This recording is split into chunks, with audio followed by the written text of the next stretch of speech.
ay hirap sakit ang binibigay. Na ang realidad, hayag na yan ngayon.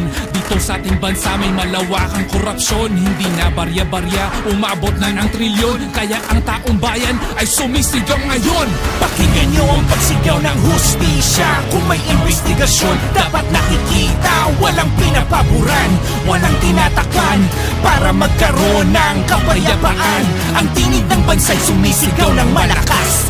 Dapat ay hindi pinipilipit ang batas. Ang dapat na gawin ay patupad ang patas upang makabangon ang Pilipinas. Kapag mayroong pagkilos, mayroong inaayos. Kapag mayroong proyekto, dapat tinatapos. Kapag may anomalyan at ito ay naudlot, hindi dapat pagtakpan, mayroong dapat managot. Taong bayan ay una, hindi sariling kapakanan. Kung mayroong naging hakbang, dapat nakikita yan. Hindi mabuting nakatago, naghihintay ang bawat Pilipino sa resulta ng